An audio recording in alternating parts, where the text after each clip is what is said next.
Assalamualaikum warahmatullahi wabarakatuh. Ketemu lagi di layar desktop bersama saya Andrea Nugraha, dan kembali kali ini kita di segmen layar rakit PC ya.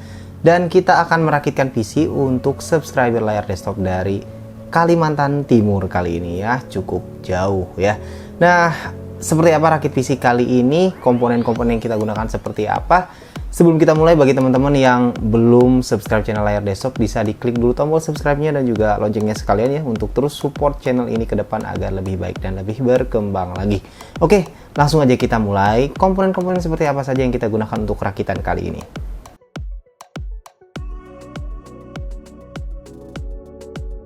Budget untuk rakitan kali ini adalah sekitar 10 jutaan untuk komponennya, dimana kita kembali menggunakan platform Intel. Nah, di sini kita gunakan prosesor Intel Core i5 10400F, 6 core 12 thread dengan base clock di 2,9 GHz dan boost clock up to 4,3 GHz. Dia adalah prosesor kelas 2 jutaan yang saat ini mungkin salah satu paling worth it ya.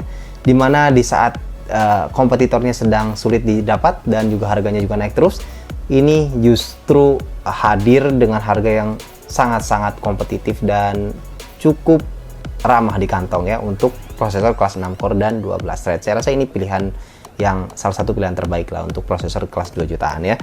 Oke, untuk prosesornya itu, dan kita gunakan motherboardnya, kita gunakan dari MSI, itu MSI B460M Pro ya.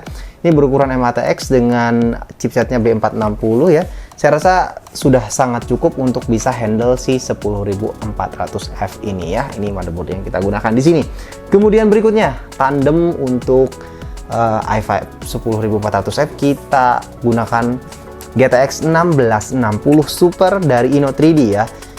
Nah, 1660 Super kita tahu adalah salah satu best budget VGA card di harga 3 jutaan ya. Jadi kita akan gunakan kembali ya, setelah beberapa kali kita gunakan juga 1660 Super, baik itu Ino3D, MSI dan lain-lain. Nah, kita kembali gunakan yang dari Ino3D ini, yaitu 1660 Super dengan harga 3 jutaan, tepatnya ya sekitar 3,4-3,5 juta. Performance-nya tentu tidak diragukan lagi, dan kita akan coba lihat kombinasinya dengan Core i5 10400F akan seperti apa ya. Berikutnya untuk RAM. Nah, RAM di sini kita gunakan dari Gale, yaitu Gale Orion 16 GB kit 3000 MHz di sini ya, 2x8 GB. Nah, kenapa kita gunakan 3000 sementara prosesornya yaitu i5 10400F sebenarnya maksimum hanya bisa jalan di 2666 ya.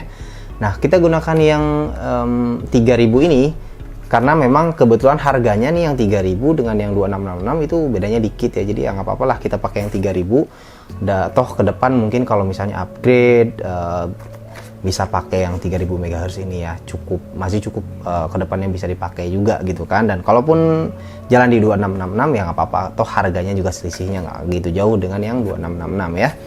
Ini RAM yang akan kita gunakan. Kemudian untuk penyimpanan, yang pertama untuk operating system kita akan install di sebuah SSD NVMe ya dari Adata. Kembali kita gunakan ini, yaitu Adata SX 6000 Lite ya, 256 GB, dimana nanti operating systemnya akan kita install di sini ya.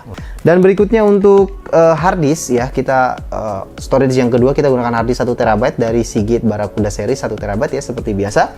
Dan setelah itu untuk power supply, nah ini power supply kita gunakan lagi dari Cooler Master ya, Cooler Master Elite 500 V4 80+. Ini juga udah cukup sering kita pakai ya di rakitan di layar desktop, dan memang punya kualitas yang bagus lah ya, karena Cooler Master salah satu brand power supply yang cukup ternama dan juga udah tidak diragukan lagi kualitasnya ya.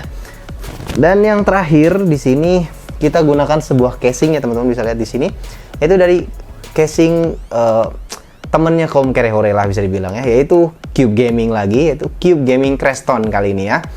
Cube Gaming Creston, dan kita tambah satu fan casing di belakang, yaitu kita pakai PC Cooler FX 120 ya, satu piece saja di bagian belakang untuk outtake-nya.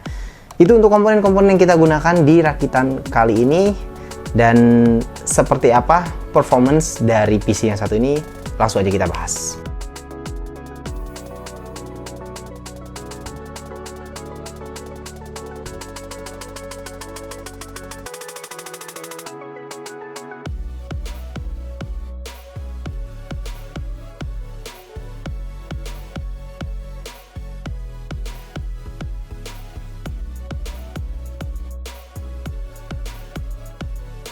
Oke, langsung aja kita bahas mengenai gaming performance dari PC rakitan kita kali ini, dan kita akan coba di 6 game ya, seperti biasa. Nah, untuk game pertama kita coba di game Far Cry New Dawn dengan resolusi 1080p dengan preset grafik ultra atau rata kanan. Di sini mendapatkan rata-rata FPS yang cukup tinggi, yaitu 82 FPS rata-rata ya, lumayan tinggi. Dengan temperatur CPU maksimum di 73 derajat Celcius dan GPU maksimum di 62 derajat Celcius. Temperatur CPU yang agak sedikit hangat di sini karena memang kita masih gunakan stock cooler, tapi ya masih cukup aman ya untuk kita pakai untuk berlama-lama dan bermain game gitu ya. Lanjut ke game kedua, yaitu Battlefield 5. Di game Battlefield 5 1080p dengan preset grafik ultra atau rata kanan, di sini mendapatkan rata-rata FPS yang lebih tinggi lagi, yaitu 93 FPS ya. Wow. Enak banget pastinya memainkan game Battlefield 5 dengan PC ini di resolusi 1080p rata kanan atau preset grafik ultra itu ya. Temperatur CPU di maksimum 72 derajat Celcius dan GPU maksimum di 69 derajat Celcius. Lanjut ke game berikutnya, yaitu GTA 5. Kita coba di resolusi 1080p dengan preset grafik very high MSA kali 2. Average FPS-nya adalah 99 FPS ya, lebih tinggi lagi. Ini luar biasa, pastinya enak banget main game GTA 5 ini. Rata kanan bisa menyentuh hampir 100 FPS rata-rata ya. Temperatur CPU maksimum di 72 derajat Celcius dan GPU maksimum di 64 derajat Celcius ya. Lanjut ke game berikutnya yang lebih kompetitif, yaitu Apex Legends resolusi 1080p dengan preset grafik high atau rata kanan. Rata-rata FPS-nya adalah 115 FPS, jadi lebih tinggi lagi. Pastinya nyaman banget mainkan game Apex Legends dengan PC ini ya. Temperatur CPU maksimum 72 derajat Celcius dan GPU maksimum di 70 derajat Celcius. Berikutnya kita lanjut ke game yang kompetitif lainnya, yaitu Valorant ya. Valorant di resolusi 1080p dengan preset grafik high atau maksimum. Di sini rata-rata FPS-nya adalah 265 FPS ya, tinggi banget, luar biasa, tumpah-tumpah ini ya. Temperatur CPU di maksimum 70 derajat Celcius, GPU maksimum di 67 derajat Celcius. Luar biasa, game Valorant ini enak banget pastinya ya. Dan berikutnya kita coba di Dota 2 ya, resolusi 1080p, preset grafiknya best looking atau rata kanan. Rata-rata FPS-nya juga tinggi banget, yaitu di atas 200 ya, yaitu 209 FPS. Luar biasa. Temperatur CPU-nya maksimum di 68 dan GPU maksimum juga di 68 derajat Celcius. Jadi temperaturnya masih aman banget ya.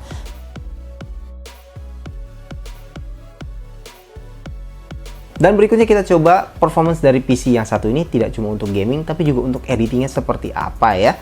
Nah, untuk editing di sini kita coba editing video dengan menggunakan aplikasi Adobe Premiere Pro CC 2020, dan aplikasi tersebut bisa dijalankan dengan sangat-sangat lancar oleh PC yang satu ini. Kemudian berikutnya kita coba juga encoding ulang sebuah video berdurasi 16 menit 21 detik 1080p untuk YouTube dengan ukuran file yang cukup besar, yaitu 1910 MB atau 1,9 GB ya, hampir 2 GB. Dengan PC ini bisa di-encoding dengan waktu encoding sekitar 10 menit 21 detik. Jadi sekitar 0,63 kali dari durasi videonya. Jadi ini sudah sangat-sangat istimewa untuk gaming ya, saya rasa ya. Untuk kelas PC 10 jutaan, performance editingnya cukup istimewa, saya rasa bisa diandalkan. Jadi nggak cuma untuk gaming, editingnya pun bisa diandalkan, karena memang di sini kita pakai i5 10400F yang punya hyper-threading, sehingga tentu multi-threaded performance-nya cukup bagus ya di sini, dan juga disupport oleh 1660 Super dengan CUDA core-nya yang pastinya akan membantu dalam proses encoding atau di aplikasi Adobe Premiere Pro ini ya.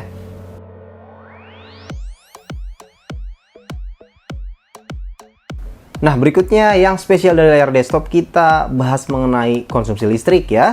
Konsumsi listrik dan juga biaya listriknya berapa. Nah, PC yang satu ini kondisi idle-nya adalah 40 watt, cukup rendah. Dengan gaming load saat kita jalankan Far Cry New Dawn, di sini konsumsi listriknya adalah sekitar 190 watt total ya untuk PC-nya saja. Nah, 190 watt itu coba kita convert seperti biasa ke nilai rupiah dengan beberapa asumsi, dengan beberapa simulasi, yaitu misalnya kita coba 3 jam per hari pemakaian, 6 jam per hari pemakaian, dan juga 12 jam per hari pemakaian. Nah, jika pemakaian kita 3 jam per hari dengan konsumsi rata-rata sekitar 190 watt tadi saat gaming load ya, dengan menggunakan Far Cry New Dawn. Nah, di sini biaya listrik per bulannya adalah sekitar 24.704 rupiah ya, nilai yang murah saya rasa ya. 3 jam per hari gaming biayanya adalah 24.704 rupiah. untuk per bulan ya. Dan kalau 6 jam per hari kalian main game, itu biaya listriknya adalah sekitar Rp49.408 juga, nilai yang masih cukup murah saya rasa. Dan kalau misalnya kalian gamer yang luar biasa ya, 12 jam per hari kalian main game terus ya selama sebulan, jadi setiap harinya 12 jam, setengah hari kalian habiskan waktu untuk main game, nah itu biaya listrik per bulannya nggak nyampe 100.000, yaitu Rp98.817. Jadi nggak nyampe 100.000 kalau kalian bener-bener hardcore gamer gitu, tiap hari itu main terus sampai 12 jam tiap hari ya. Jadi sebulannya itu biaya listriknya nggak nyampe 100.000, yaitu Rp98.817. Jadi PC ini tadi gamingnya oke, editingnya oke, listriknya juga bisa dibilang cukup irit ya.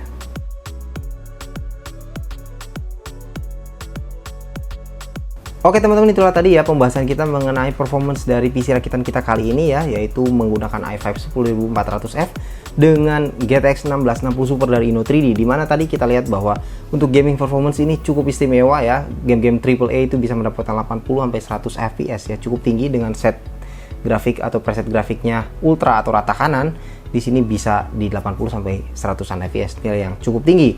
Dan berikutnya untuk game-game e-sport pastinya sangat-sangat mudah, bahkan bisa luber-luber, tumpah-tumpah fps-nya ya. Untuk terutama game-game seperti misalnya Valorant, Dota 2 itu bisa di atas 200an fps lebih gitu ya.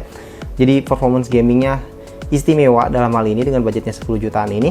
Dan juga PC ini bisa diandalkan untuk editing, dimana tadi kita coba untuk encoding ulang video yang berukuran cukup besar ya, durasi cukup panjang, itu bisa sekitar 0,63 ya, 0,63 kali dari durasi videonya, juga istimewa. Dan yang berikutnya konsumsi listriknya juga termasuk cukup irit ya, dengan gaming load di sekitar 190 watt saja, dengan biaya listrik per bulan yang tadi sudah kita simulasikan juga ke teman-teman ya. Jadi gaming oke, editing oke, listriknya cukup irit. Ini adalah opsi yang cukup bagus saya rasa ya. Mungkin bisa juga teman-teman coba kombinasi seperti ini kalau memang kalian punya budget sekitar segini.